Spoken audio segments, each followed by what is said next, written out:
ನಮ್ಮ ಬೆಂಗಳೂರು ಅಂದ ತಕ್ಷಣ ಬರೀ ಐ.ಟಿ ಕಂಪ್ನಿ ಅಷ್ಟೇ ಅಲ್ಲ ಗುರು. ಇಲ್ಲಿ ಲಕ್ಷಾಂತರ ಸ್ಟೂಡೆಂಟ್ಸ್ ನೀಟ್ JEE ಅಂತ ಎಕ್ಸಾಮ್ಗೆ ಪ್ರಿಪೇರ್ ಆಗೋಕೆ ಬರ್ತಾರೆ. ಮನೆ ಮಠ ಎಲ್ಲ ಬಿಟ್ಟು ಬಂದು ಇಲ್ಲಿ PG ಅಥವಾ ಹಾಸ್ಟೆಲಲ್ಲಿ ಉಳ್ಕೋತಾರೆ. ಆದರೆ ರಿಸಲ್ಟ್ ಬಂದಾಗ ಅಸಲಿ ಸೀನ್ ಶುರುವಾಗೋದು. ಬರೀ 2-3% ಜನಕ್ಕೆ ಮಾತ್ರ ಸೀಟ್ ಸಿಗೋದು. ಇನ್ನು ಮಿಕ್ಕಿದವರು ಡಿಪ್ರೆಷನ್ ಆಗಿ ಮನೆಯವರ ಮಾತನ್ನು ತಾಳಲಾರದೆ ಕೆಟ್ಟ ನಿರ್ಧಾರ ತಗೊಳ್ತಾರೆ. ಸ್ನೇಹಿತರೆ, ಇವತ್ತಿನ ಕತೆ ನೀವೇನಾದರೂ ಕೇಳಿದ್ರೆ ನೀವು PG ತಗೊಳ್ಳೋಕ್ಕೂ ಮುಂಚೆ 10 ಸಲ ಯೋಚನೆ ಮಾಡ್ತೀರಾ. ಈ ಘಟನೆ ನಡೆದಿದ್ದು ನಮ್ಮ ಬೆಂಗಳೂರಿನಲ್ಲಿ. ನಮ್ಮ ಸಬ್ಸ್ಕ್ರೈಬರ್ ಆದ ಪ್ರಿಯಾ. ಇವಳು ಚಿಕ್ಕ ವಯಸ್ಸಿನಿಂದ ಅಜ್ಜ ಅಜ್ಜಿ ಮನೆಯಲ್ಲೇ ಬೆಳೆದವಳು. ಇವಳಿಗೆ ಒಬ್ಳು ಅತ್ತೆ ಇದ್ರು. ಆದ್ರೆ ಇವಳು ಅವರ ಜೊತೆ ತುಂಬಾನೇ ಕ್ಲೋಸ್ ಆಗಿದ್ಲು. ಪ್ರಿಯಾಳಿಗೆ ತುಂಬಾನೇ ಕನಸಿತ್ತು. ಪ್ರಿಯಾ 12th ಮುಗಿಸಿ ಡಾಕ್ಟರ್ ಆಗಬೇಕು ಅಂತ ತುಂಬಾನೇ ಕನಸು ಕಾಣ್ತಾ ಇದ್ಲು. ಇವಳು ಮತ್ತೆ ಇನ್ನಿಬ್ಬರು ಇವರ ಫ್ರೆಂಡ್ಸ್ ಸೇರಿ ಬೆಂಗಳೂರಿನ ಯಾವುದೋ ಒಂದು ಫೇಮಸ್ ಕೋಚಿಂಗ್ ಸೆಂಟರ್ಗೆ ಸೇರಿಕೊಂಡ್ರು. ಇವರೆಲ್ಲ ಸೇರಿ ಒಂದು ಫೇಮಸ್ ಆದ ಲೇಔಟ್ ಹತ್ತಿರ ಇರೋ ಒಂದು PGಗೆ ಶಿಫ್ಟ್ ಆದ್ರು. ಸಾರಿ ಸ್ನೇಹಿತರೆ, ಆ ಲೇಔಟ್ ಹೆಸರು ಹೇಳೋ ಹಾಗಿಲ್ಲ. ಆ ಇಬ್ಬರು ಹುಡುಗಿಯರು ಒಂದೇ ರೂಮ್ ತಗೊಂಡ್ರು. ಆದರೆ ಪ್ರಿಯಾಳಿಗೆ ಸಪ್ರೇಟ್ ರೂಮ್ ಸಿಕ್ತು. ಆ ರೂಮಲ್ಲಿ ಇಬ್ಬರು ಇರಬಹುದಾಗಿತ್ತು. ಆದರೆ ಸದ್ಯಕ್ಕೆ ಪ್ರಿಯಾ ಒಬ್ಬಳೆ ಆ ರೂಮ್ ಒಳಗೆ ಬಾಸ್.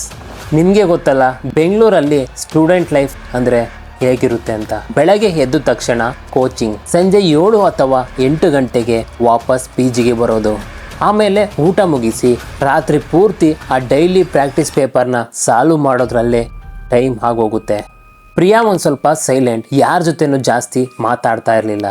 ಆದರೆ ಅವಳಿಗೊಬ್ಬ ಚೇತನ್ ಅನ್ನೋ ಬಾಯ್ ಫ್ರೆಂಡ್ ಇದ್ದ. ಅದು ಲಾಂಗ್ ಡಿಸ್ಟೆನ್ಸ್ ರಿಲೇಶನ್ಶಿಪ್ ನಡೀತಾ ಇತ್ತು. ಆ PGಯಲ್ಲಿ ಒಬ್ಬ ಗಾರ್ಡ್ ಇದ್ದ. ಅವನ ಹೆಸರು ಲಿಂಗಣ್ಣ. ಅವನು ಸಂಜೆ ಬಂದು ಬೆಳಗ್ಗೆ ಹೋಗುತ್ತಿದ್ದ. ಇರೋ ಸೀನಿಯರ್ಸ್ ಎಲ್ಲ ಇವನ ಬಗ್ಗೆ ಸ್ವಲ್ಪ ಎಚ್ಚರಿಕೆಯಿಂದಿರಿ ಅಂತ ವಾರ್ನಿಂಗ್ ಕೊಡ್ತಾ ಇದ್ರು.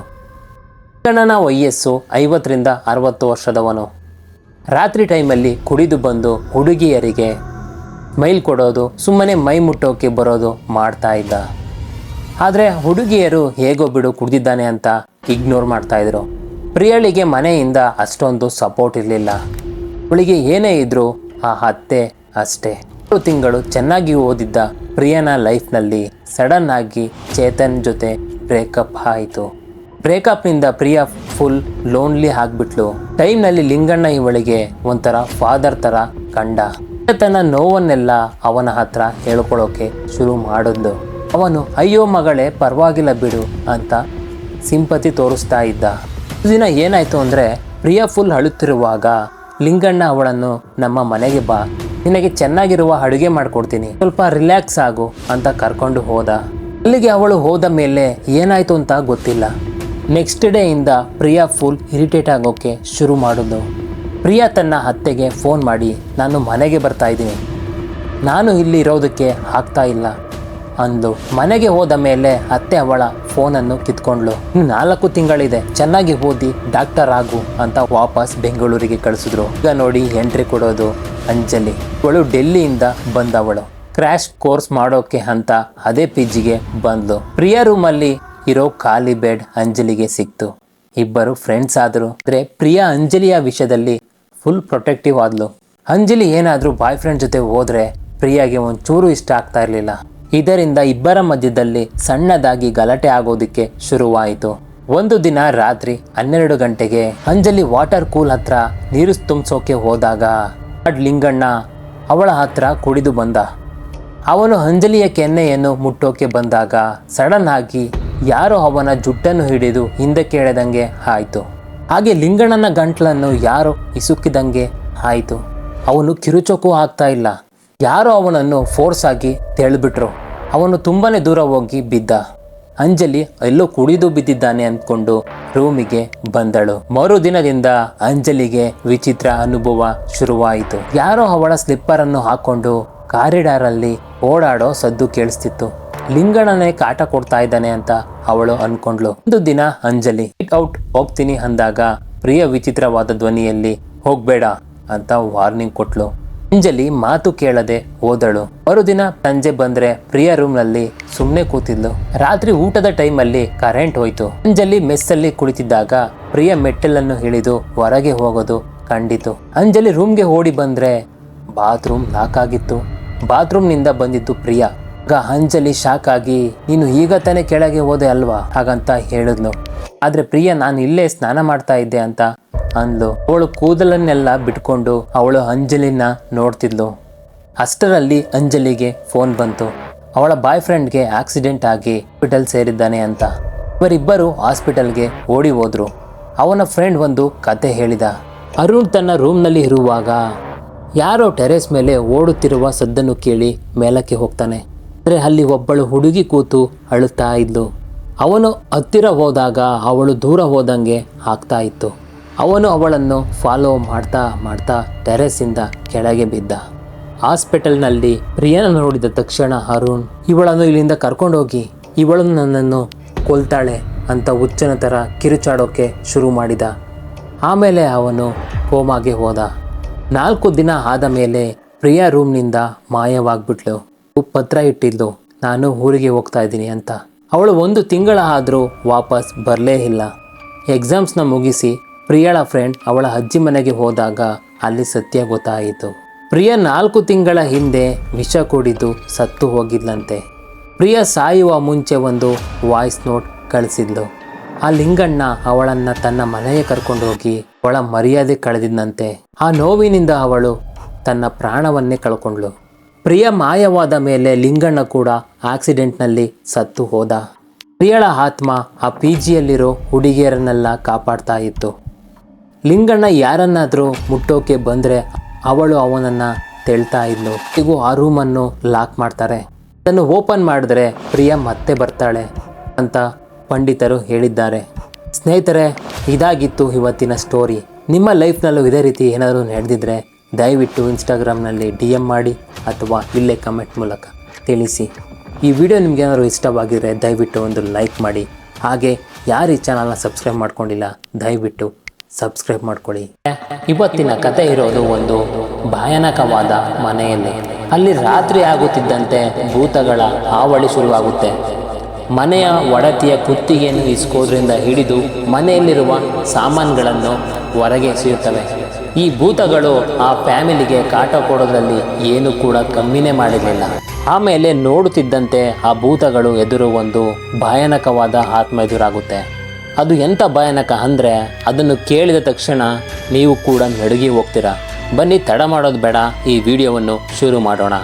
ಈ ಭಯಾನಕವಾದ ಘಟನೆ ನಡೆದಿದ್ದು 1969ರಲ್ಲಿ ಯುನೈಟೆಡ್ ಕಿಂಗ್ಡಮ್ನ ವೇಲ್ಸ್ನಲ್ಲಿ. ಅಲ್ಲಿ ಒಂದು ಫ್ಯಾಮಿಲಿಗೆ ಡೇಂಜರಸ್ ಪ್ರೇತಗಳು ಎದುರಾಗ್ತವೆ.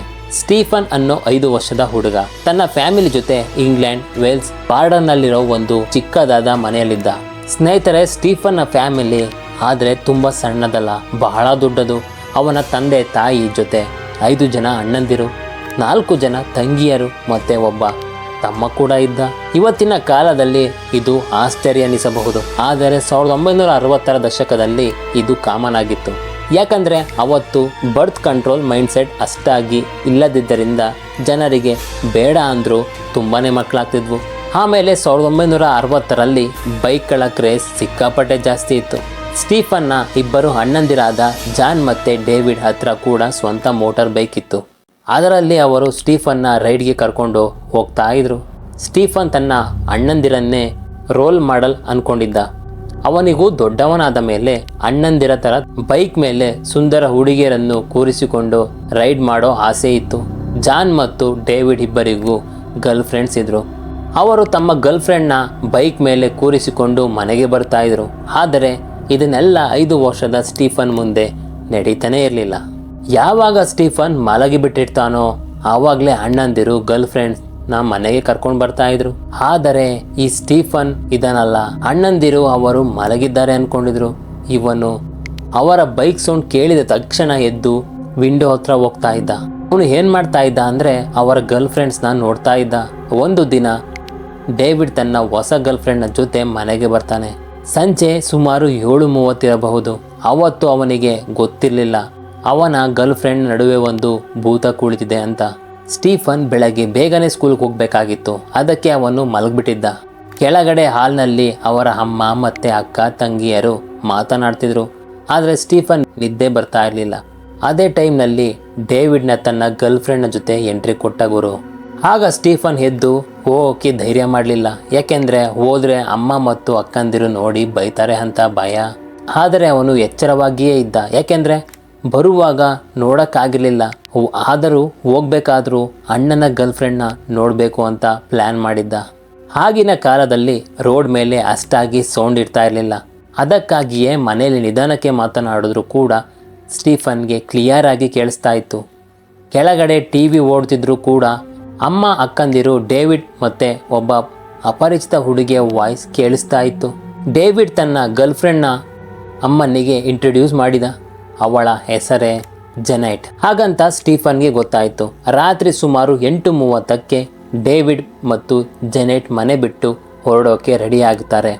ಅವರ ಸೌಂಡ್ ಕೇಳಿದ ತಕ್ಷಣ ಸ್ಟೀಫನ್ ಓಡಿ ಬಂದು ಮೆಟ್ಟಿಲ ಮೇಲೆ ನಿಂತು ಜೆನೆಟ್ನ ನೋಡ್ತಾನೆ.